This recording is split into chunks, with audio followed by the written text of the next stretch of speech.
Well, hello and welcome. I'm Sue Britz, And I'm Tina Lokkbakk. Welcome to Retired. the podcast where we talk about what life is like when we put on new tread, new wheels that moves us to our next adventure. Happy New Year. Happy New Year. We're on the cusp right How now. we are. We're not actually there, but we are recording there. I was wondering if we could start off a little with your feelings towards New Year's. And what do you feel about New Year's? Maybe again, we go through like the generations, the decades. What has New Year's meant to you? I like New Year's. It represents a whole new start and like a fresh slate and new hope and all those things. I like it. In fact, generationally, we're having a New Year's party. I've always enjoyed having New Oh, Year's parties. Of course, now my New Year's party is called New York City New Year's Party. So, in other oh words, my it gosh. ends at 9 o'clock when the ball drops. Pacific time, 9 o'clock. The ball drops, and bye bye. Then you can all go home, and we've spent a wonderful New Year's together. If you still want to go out and do stuff, there's plenty of time to get where you want to go, which is great for them too. So people can come to the early party and then the late party if they want. And for those of us who are already falling asleep at 9:30, we're good to go then. So it works out really well. So, Sue, I just found reason number 508,222 reasons why we're friends because I have been celebrating New York New Year's since my mid 20s. God. And early 20s, I think we went out to a couple of comedy clubs, we had a couple of parties, and then it came to me this point where it's like being, what do you call it? Not waterlogged, but when you're a prisoner of war and you're tortured. It's it waterboarded. I mean, it's as terrible Wow. as that to stay up for me when I just want to sleep. It's horrific. So we've been doing this. I've been doing this for a long time. So 9 o'clock is my hour. Love it. And I always say I'm like Cinderella, and the pumpkin is like the carriage is turned back into the pumpkin at 9 o'clock. Well, I think a lot of people agree, and we have that advantage of being on the West Coast that we can take advantage of the early New Year. Oh, So, true. it's I hadn't all even thought about those yeah. people on the East Coast. Poor people. It's all a construct anyhow. I mean, a new year is a construct made by human beings based on a certain schedule or calendar or whatever. Time is a construct. So we can reconstruct it however we want and enjoy it the way we want. There's no reason why you can't adapt your tradition to something else. I agree.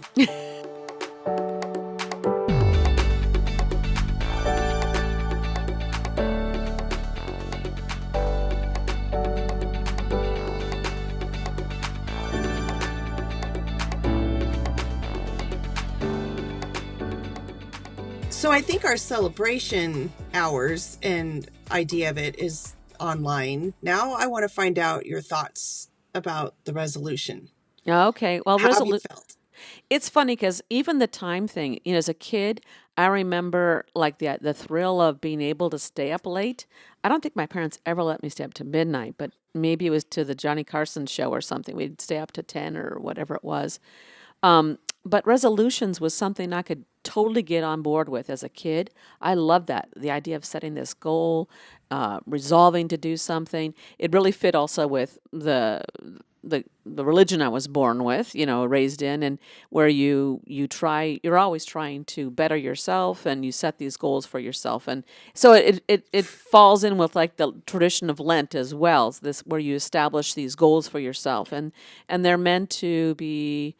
Some of them are like doing things for your health. You stop a certain food or you try to break a bad habit and to better yourself. And some of them are about repenting or trying to make yourself a better person as in your character and so forth. So I really related to that and I liked it. It's a good challenge.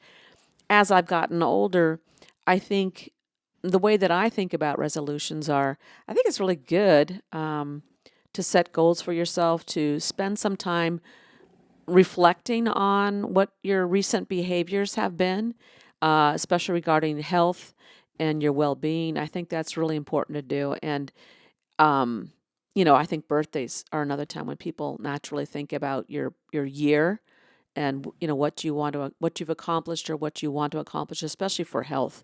So I think those are great, and I think they're helpful. I also don't believe you need to be resolved. That's a strong word. I think it should be a goal, because when you're resolved and then you let yourself down, a lot of people find that really, Worse. yeah. So it's more. I'm resolved to try my best to take care of myself. That's what you could do, and then say, here are my goals in trying to do that. So that's my take. How about you? I just had an aha while you were talking about it. I think what's changed, I think I always kind of got a little excited about having new goals for the year. Um, but I can't really think about one that I actually started on a January and finished through with, to be honest. But it's not that I haven't finished through with goals. I just realized that they might pop up in June. It might pop up in May. It's not a January thing. And I think lately, like with the business and doing something radically different, I think every week is a new goal week. And sometimes it's every day is the new goal for the next day. So I think I have many more goals in between. It's not regimented to a January, waiting to start it and see how it goes for the year. It's more like micro goals, micro resolutions. So, what occurred to me, and I've been thinking about this a lot. So, I hardly have anything to drink anymore. So, it's now Christmas Eve. My daughter of 21, we both had 2 glasses of champagne each. And because I hardly ever drink anymore, 2 glasses is like strong stuff. And so the next day, I'm like tired. My body doesn't feel right. I kind of got a migraine. And I've been toying back and forth for a while. Like, I've heard of this thing called dry January. And then I look at NPR and it had this thing on dry January. Show up for a newsletter. We'll send you a weekly thing. And I thought, you know what? I think I want to try it. I want to see what my body is like without any alcohol for an entire month.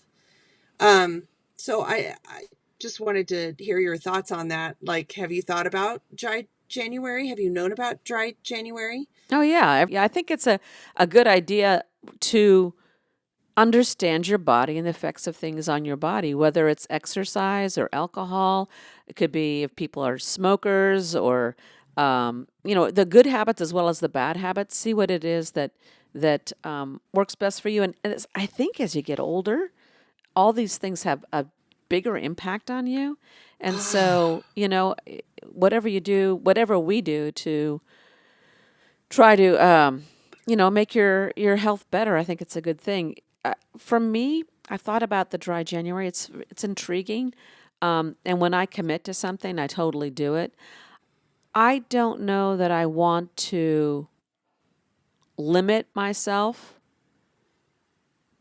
like that. It could be same thing with like exercise. I resolve to exercise 20 minutes every day, and if I say that, then I'm going to want to do that. And there are things that come up that impede you from doing that. And so I would want to make it more general for myself so that I would feel like I've accomplished something. But the idea of a resolution like that is that it makes you commit to it. And so I see the positive on all ends. I'm also understanding that at this age, it's I want to do what I don't want to miss out on opportunities and different ways about thinking about things as they come up. So I'm torn with that kind of resolution, whether it's alcohol or exercise. Those two probably are the big ones for me. And I think for me, it's the experiment of knowing, Hmm. like you said, becoming aware of my body. I just want to see, do I feel a little bit perkier? Do I have better insomnia? Do I have less, better insomnia? Dear God, less insomnia. I've aced the insomnia. And just see if it makes a difference. But then I also waffle because if I'm only having a couple glasses of wine a week, really, It's like, does it yeah, really make any difference at all? that's what I'm So I'm saying. not really sure. And honestly, I think my biggest thing is, what do I replace it with? Because I realize that a lot of the time now, like having a glass of red wine for me is as lovely as a cup of coffee in the morning. It's more like this ritual. It's this thing I want to savor. It's a taste that I so enjoy. So, do I really want to cut that out when I want that one glass for the week? Right, and So, that's what I'm saying. So right. if it's something kind of innocuous like that, if your caffeine intake or your alcohol intake or your exercise intake is innocuous, it's not hurting you, then why would you do that? Choose something else. Or maybe it's even choosing the idea of, I'm going to explore other ways to look at improving my health or my ability to sleep or whatever it might be. I don't know. Yeah, it can go both ways, but I think we need to err, people need to err on the side of it's better for you all around, your body, your mind, all of it. So, do you have any other resolution ideas? That's the only one I'm kind of toying with as a resolution. Well, we're talking about New Year's too for us. New year, new season. So we're starting a new season in the new year. This is our last episode for 2024. What? Yeah, we're starting a new season for our podcast this in 2025. So we've resolved a couple things. I know right now we're doing a few tweaks on our intro and Intro our conclusion, and conclusion. you're going to hear that, listeners, at the end, our conclusion.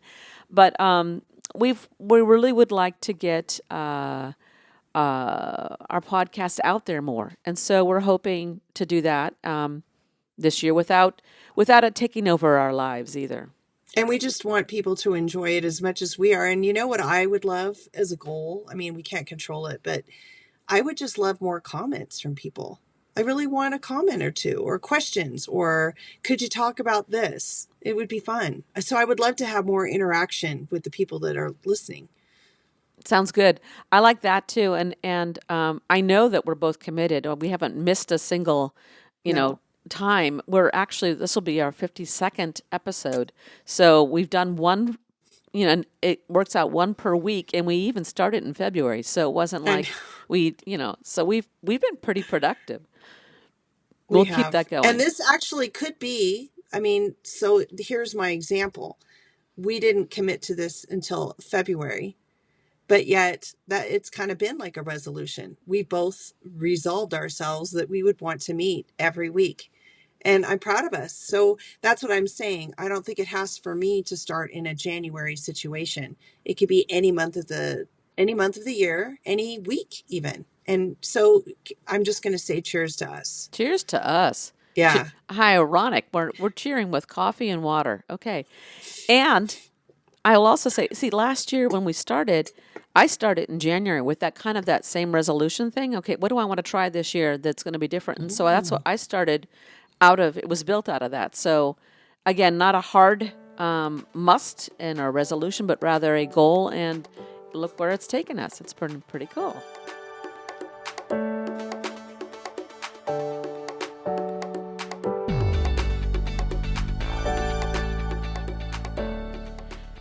So New Year's, what traditions do you have? I've got traditions from around the world, a whole little list here.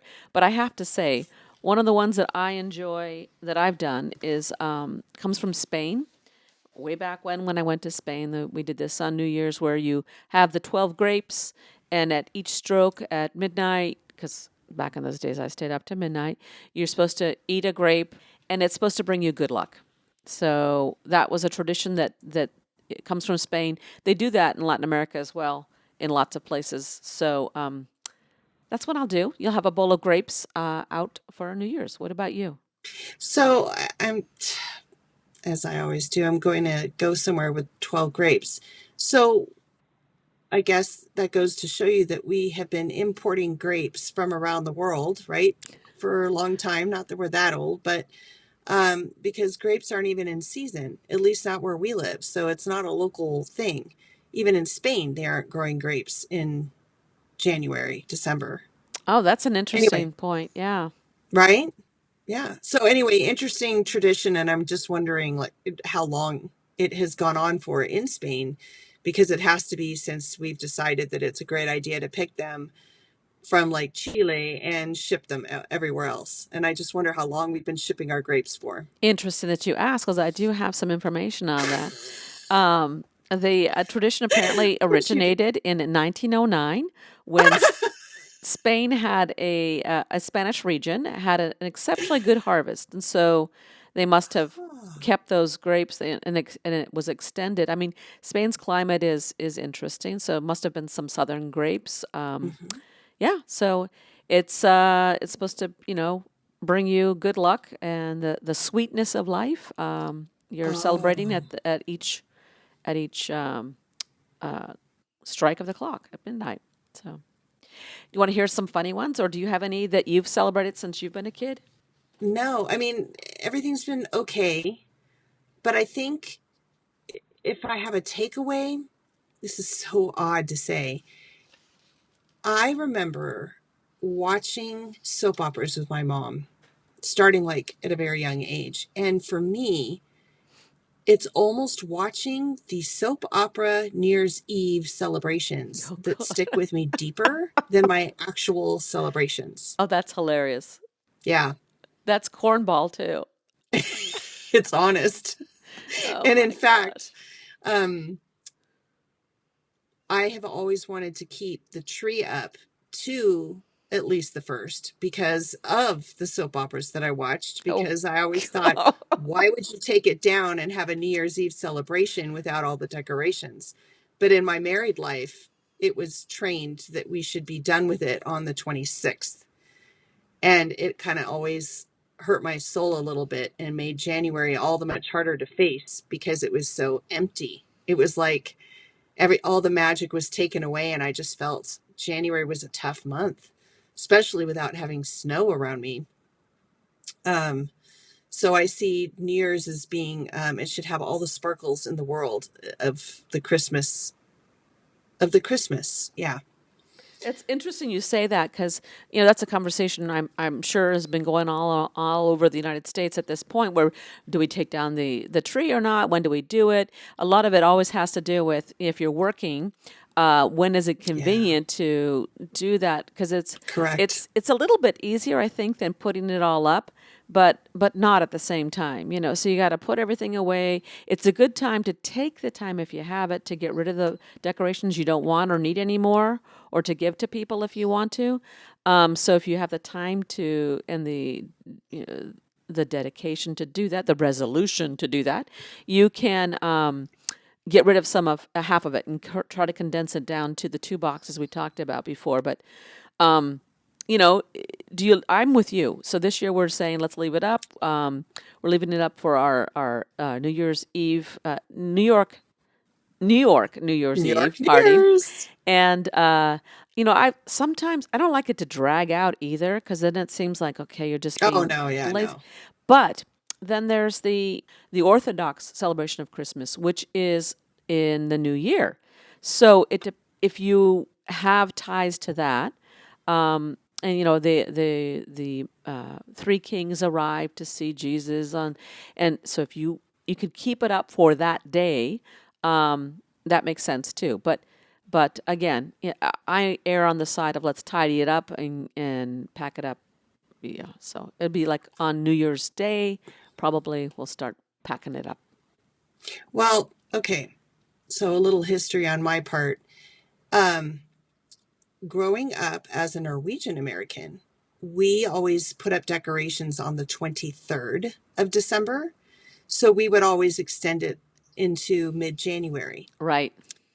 And that was a hard one because everybody else is in the spirit. And then I marry, especially into a family where you put it up like maybe December 1st and then it's down on the 25th. I mean, like the last guest is gone and she's already, my mother in law, like packing everything up. Very odd. And then I come from the other extreme of things, or another way, I shouldn't say another extreme. So I think, again, this part of my life in retirement is figuring out what I've always wanted to do and just doing it. Yeah. So this year, I put it up on the 21st because that's when Maria's niece came, and we did it together. It was so joyous doing it with an 11-year-old with all this enthusiasm and spirit. So that really helped. Um, and now I'm thinking, yeah, definitely by next weekend, I think I want to be done. Yeah. Yeah. It makes sense, and that's part of a New Year's tradition too, is, cleaning your house. A lot of cultures through time, when you start, out with the old, in with the new, that actually is a saying that originates in Italy, where in theory they would throw out unwanted or old furniture out their balconies, and it was like a celebration to symbolize this idea of a fresh start, I like that. getting yeah. And it's funny because it says here, to prevent injuries, most locals just stick to small or soft objects thrown out the window. But it's a custom that apparently that has taken over in other parts too. So out with the old, in with the new. When you're putting away your Christmas tree and stuff, you're cleaning up your house and tidying again, which is really, I mean, if you think back to ancient times, people did this too. I mean, there's something about human beings that we like to have the end to something and a beginning to something. And we tidy up. So It's a good true. time to do it. So, yeah. Okay, then that just brought me to the yin yang concept because beginning and ending, it's the yin and the yang. Yeah. Yeah. That's all part of it. Okay. Hmm. So, Yeah, tell me. one of the other things that comes up for New Year's is all the noise. And this is another one like Fourth of Mm. July. It bothers our dogs. Bothers dogs and cats and people who've had traumas because of wars and so forth. So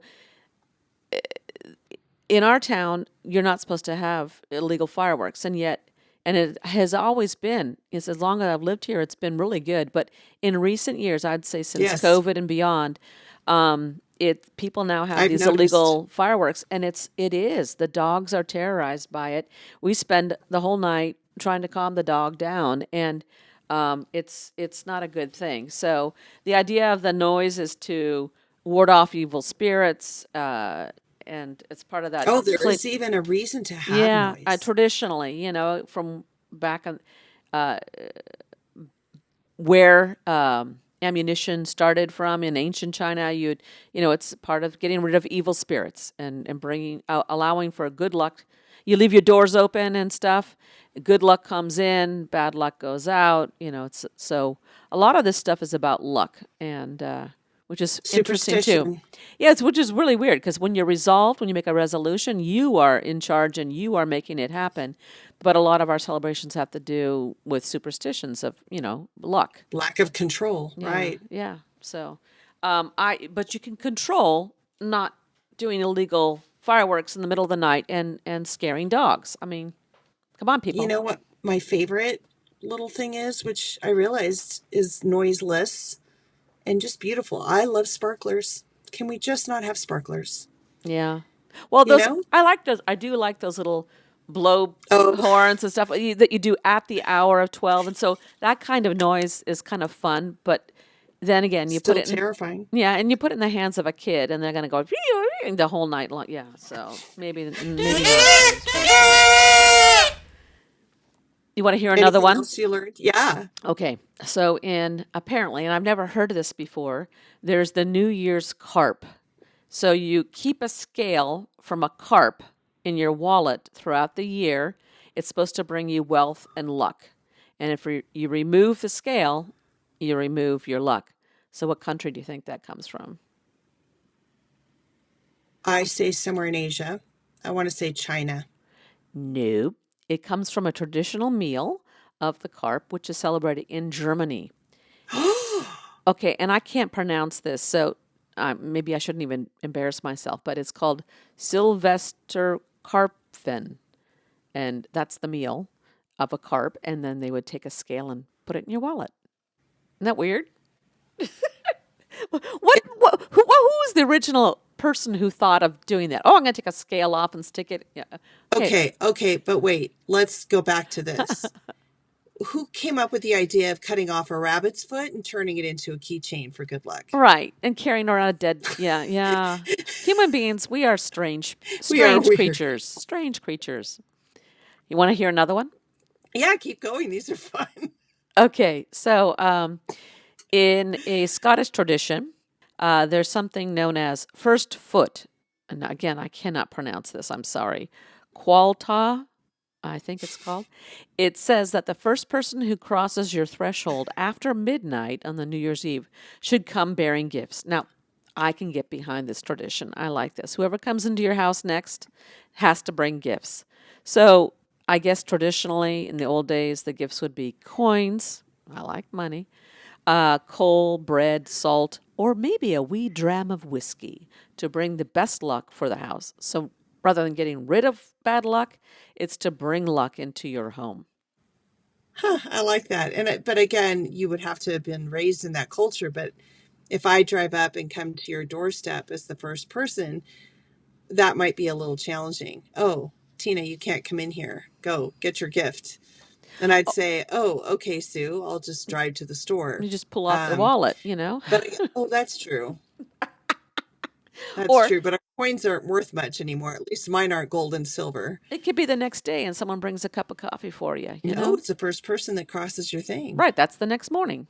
Oh, yeah. Yeah, yeah, yeah. Yeah, yeah. Oh, I like the Especially coffee. That's a good especially for idea. us cuz we don't, stay up that late. Wait, so what's it called? Quarrel?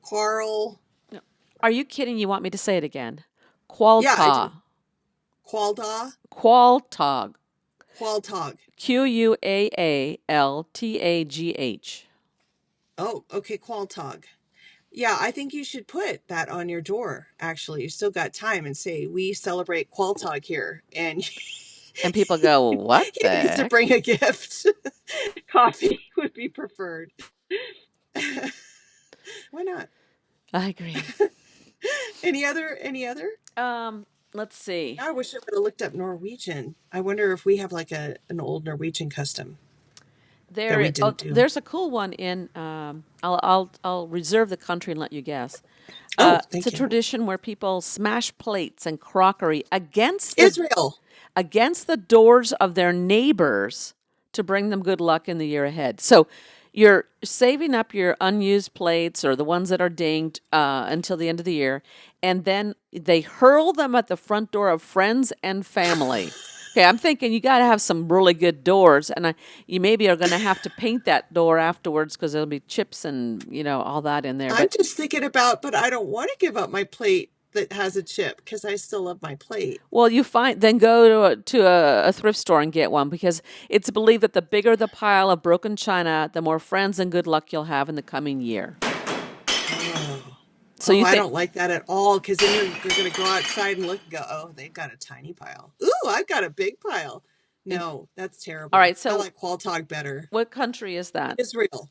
I was thinking No. because of the wedding ceremonies, don't they smash Ah. plates and glasses? Nope, nope. It is Denmark. No. Yes.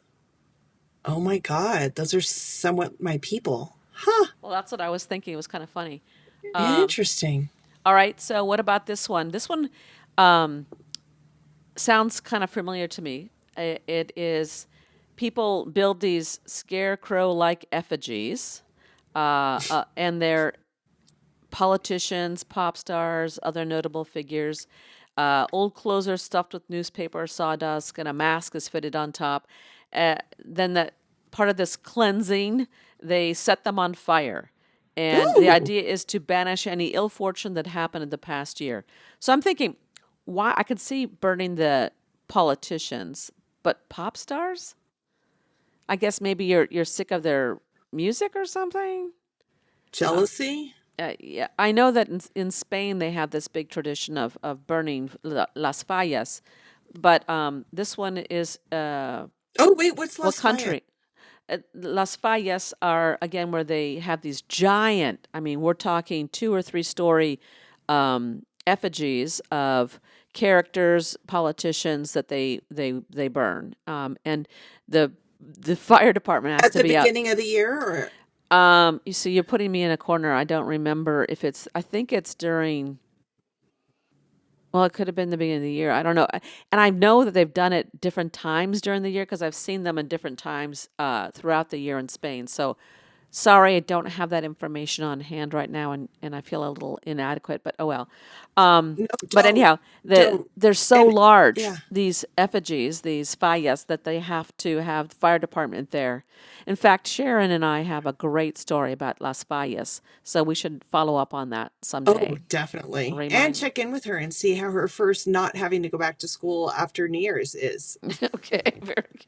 Anyhow, what country do you think this is? These little ones, Well, scarecrow size ones. I don't know, but I have to tell you, when I was in Cuba last year at this time, I saw a couple of those around. Yep. And I asked Maria, like, what is this? Like, is this part of the Santeria, the Horuba tradition? Is this from Africa? So, because there's a lot of African influence, and she had no idea. I think it's come And from so, Spain. what's that? It's a Spanish influence of Las Fallas, yeah. Which makes me, Ah, I'm gonna just look it up because I'm feeling so inadequate right now. So I'm going to Google if I can do that while I'm on doing all this at the same time. Las Fallas. And they are known in Valencia because that's where Sharon and I had the fun there. The Fallas is a commemoration of Saint Joseph in the city of Valencia. It is in March. Yeah. So, and it has taken off. Like I said, I've seen it in other places too, and this is in Latin America. It's in Ecuador. So I think they're borrowing from that Spanish tradition.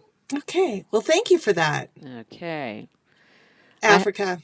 I've got one Just because more. we haven't hit a continent there, so that's what my guess is. Well, it was Ecuador. Sorry.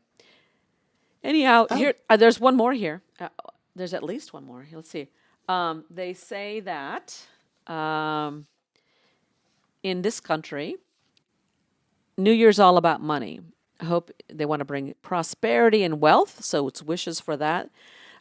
They surround themselves with round things to represent coins and wealth. So they also consume grapes, which gives you a hint that it has Spanish influence to it.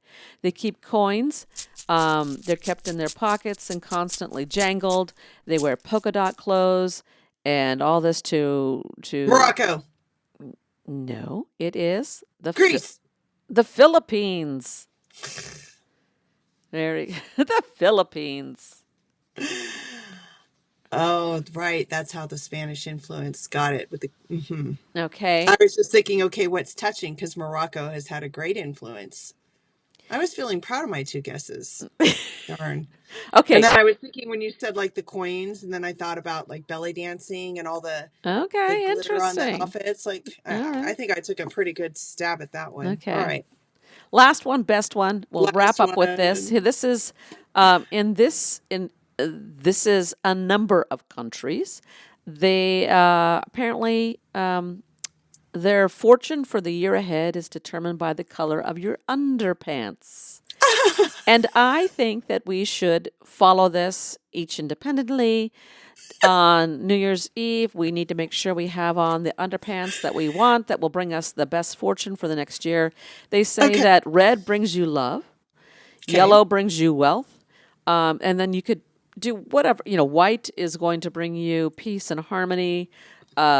Other colors you could. It doesn't state here, but I'm sure you could choose other colors to represent what it is that you're looking for based on your tradition and belief in colors. And just wear it underneath your clothing, knowing that you have those best wishes for the new year. So, do you know where this one comes from? no, but I kind of like it. It's kind of special. I like this one the best. It doesn't hurt anyone, like you said, and it's It's your private private, commitment to yourself. unless it's not I love private. that. Oh, unless it's not private, but then that's still private. That it's Okay, not private. I'd never heard of this, but apparently this is in Mexico, Bolivia, and Brazil. Would never have suspected. Uh, Well, we wish you all the very best in the new year, and we look forward to you joining us as we continue this wonderful podcast that we started this year. I wish for everyone not only a great year, and great meaning peace. To me, anything that's calm and peaceful is like the best. So I wish everybody a peaceful year. Um, not to feel hard on themselves if January ends up not being the month to do all the New Year's resolutions, and to come to my side of thinking that you can have a daily resolution, a weekly resolution, a monthly resolution, so you can start up again, even if January does not strike you with the most inspiration. May it be another month this year. All right. Happy New Year. Happy Happy New Year. colorful underwear. Yoo-hoo! 2025, quarter century.